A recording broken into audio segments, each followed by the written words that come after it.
Harka fuunee akkam jirtan daawwattoota keenya kun OBN International oduu irraa wajjin amboarsituu Abdulatiif. Namoonni vaayirasii koronaan shakkaman 4 Itoophiyaatti argamu ministeerri fayyaa biyyattii beeksise. Alamaayyoo Qannaa dhimma kana ilaalchisuun Dr. Sintaayyoo Badhaanee dubbisee jira. Vaayirasiin koronaa jedhamu hanga ammaatti qorichas ta'e talaallii hin arganne dhuma baatii muddee darbe Chaayinaa kutaawwan keessatti erga argamee booda ragaa hanga ammaatti jiruun namoota 100 ol yommuu galaafatu 5,000tti kan dhiyaatan immoo vaayirasii kanaan qabamanii jiru. Dhukkubni kun Chaayinaadhaa bahuun biyyoota addunyaa garagaraattis tatamsa'aa kan jiru yommuu ta'u, Eejiyaa, Awustiraaliyaa fi Ameerikaatti kan argamee fi yeroo ammaa immoo Itoophiyaa fi Keeniyaatti argamee jira. Instituutiin Fayyaa Hawaasaa Itoophiyaa fi Ministeerri Fayyaa ibsa waliin baasaniin namoonni vaayirasii koronaan qabamaniiru jedhamanii shakkaman 4 Itoophiyaa keessatti argamuu fi hordoffiin barbaachisu akka taasifamaa fi jirus beeksisan. Shakkamtoonni kunneen biyya Chaayinaa kutaawwan bakka vaayirasiin kun jalqabatti argame keessaa kan baratan yommuu ta'an, isaan keessaa nama tokko irratti mallattoon isaa waan argameef kanneen hafan sadaniifis hordoffiin taasifamaa jira jedhameera. Dhimma kana ilaalchisuun Ameerikaa magaalaa Atlaantaa kaawuntii Dikalbitti itti gaafatamaa kutaa dhukkuboota daddarbaa kan ta'an Dr. Sintaayyoo Badhaanee dubbisnee jirra. Dhukkubni kun kanaan dura namarratti mul'atee beekaa gaaffii jedhu yommuu deebisan. Maqaan isaa novel virus jedhaniiti amma kan baasaniif. Novel virus jechuun vaayirasii ammaan dura nama keessatti namarratti dhukkuba fidee hin beekne jechuudha. So ammaan dura vaayirasiin kun namarratti dhukkuba fidee hin mul'anne hin beekamu ture. Warroota beeladaadhaa fi horii adda addaatiin wajjin walitti dhufanii wajjin hojjetan kan kunuunsan warra kanarratti kan amma naannoo Chaayinaatti dhukkubni kun mul'ata. Qormaata jala jira because waan haaraa akkamitti dhufee eessa dhufee akkamitti daddabraa kajuu kan ammallee guutuutti mirkanaawee akkas kajaame hin jiru. Vaayirasiin kun mallattoo ho'iinsa qaamaa fi qufaa kan qabu yommuu ta'u, karaa qaama hargansuun kan daddarbu ta'us himaniiru. Naannoo Chaayinaatti namarraa akka namatti dabraa jiru mirkanaawaa jira. Akki isaa air droplets waan jedhaniitu jira. Hoggaa amma namni qufa'u qufaadhaan hoggaa haxxiffatu yookiin hoggaa qufa'u qilleensa keessatti waa gadhiisa. Wanni kun ijaan hin mul'atu, hin agarru. Garuu immoo achi keessatti vaayirasii miliyoonota lakkaa'amantu keessa jira. Hoggaa ammas immoo yoo furriifaa hoggaa fudhatu qaama ofii hoggaa tuqu namni kun harkaan waa qabatee waan harkaan tuqe kanaan waan biraa hoggaa qabatu namni biraa immoo san booda dhufee waan san yoo qabate haala saniin namatti dabruu danda'a jechuudha. Vaayirasiin kun Ameerikaattis argamuu kan dubbatan Dr. Sintaayyoo Badhaanee biyyoota Afrikaa keessumaa Itoophiyaa keessatti yommuu argamu of eeggannoo akkamii taasifamuu qaba isa jedhu akkas jechuun deebisan. Sadarkaa amma addunyaan itti jirtu kanatti addunyaan akka ganda tokkoo taatee jirti jecha jaamaatii jira. Wanni har'aan tana Chaayinaatti tahee or Ameerikaatti tahee or Awustiraaliyaatti tahee Afrikaa wanni hin dhayineef hin jiru. Yeroo gabaabaa keessatti Afrikaa dhaquu danda'a, biyya teenya dhaquu danda'a. Namni guyyaadhaan Chaayinaa dhaqa Itoophiyaarraa, guyyaadhaan biyya addaa dhaqaa xayyaaraan deemee dhufa. Wanni guddaan godhamu barnoota namaaf kennudha. Haala dhukkubni kun itti dabruu danda'u irratti akka namni quba qabaatu yoo dhukkubni kun immoo namni qabame yoo jiraate namni sun akka hamma danda'ametti hanga wayyaa'u hanga fayyu manatti silaa ittisuun danda'ameen gaariidha. Because hojii dhaquu silaa baatanii yoo barnootas qabaatan barnoota dhaquu silaa baatanii mana ta'anii dhukkubni kun akka nama biraatitti hin dabarre gargaaruu danda'a jechuudha.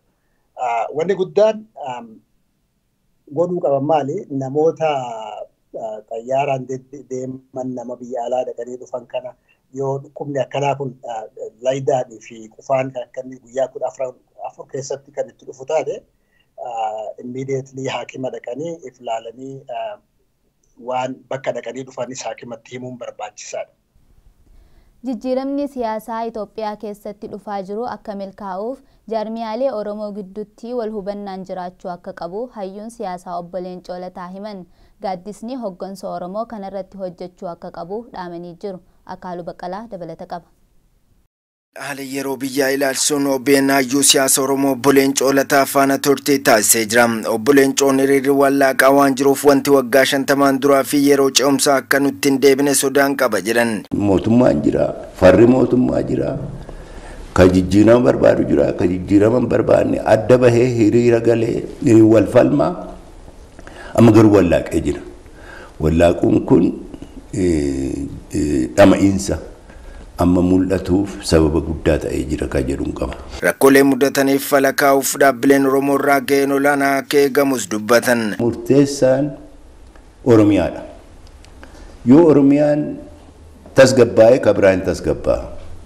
Yoo Oromiyaan gama dimokiraasiitti cehee inni kaanis dirqittuu Oromiyaa wajjin deema. Kanaaf kun immoo furmaati isaa dhaabota Oromoo harka jira. Dhaabonni kun karaa fagoo dhufaniiru.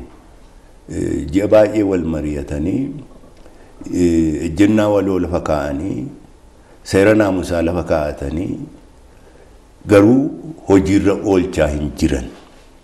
Kanaaf gaaddisi deebi'ee bakkaa socho'ee uummataafis dhaamsa dabarsee hojii ofii hojjechuu qabus hojjetee biyya tasgabbeessuun barbaachisaadha. Aadaa dimokiraasii biyya kanatti fiduuf of dimokiraatessuun murteessaa akka ta'e siman. Amma paartii dhibbaa oltu biyya kana jira. Paartii jedhame maqaa paartiitiin ka galmaa'e 130 akkasi. Poolisii 130 garagaraatu jira yoo naan jette garuu arguudhaan dadhaba. Kunuu maal mul'isaa? Aadaa dhumti politikaa dimokiraataa waan akka hin jirre akka gaariitti mul'isaa jira. Faffaca'iinsi biyya kanatti waan rakkina kan ta'u yoo waantan jedhu guutame haalli sun dimokiraatawaadha. Yoo waantan barbaadu hin guutamin farra dimokiraasiiti. Si'a garii dimokiraasii jechuun injifatamuu kees fudhachuu dabala. Yaadi kees didamuu dabala malee kan an jedhe malee jechuun immoo biyya kanatti aadaa bara dheeraati. Kanaaf sammuu ofii jijjiiruu gaafata. Filannoo dhufuuf haaldureen barbaachisu waan hin guutamneef paartiin biyya bulchus ta'e morkattoonni osootti yaadanii gaariidha jedhan. Haaldureen filmaataa guutamee jennee ol gaafanne haaldureen filmaataaf ta'u hin guutamne agamma. Gama kaaniin filmaata kana dabarsuun hin danda'amaa? Haala amma jiru dabarsuun hin danda'amu. Rakkina tokkotu jira. Paartiin biyya bulchaa jiru filmaati kun yeroo biraatti haa dabru jedhee yaada dhiheessuu hin danda'u. Yooma sana hamiin itti ka'a. Aangoo irra turuuf kana godhanii jedhamuuf deemu.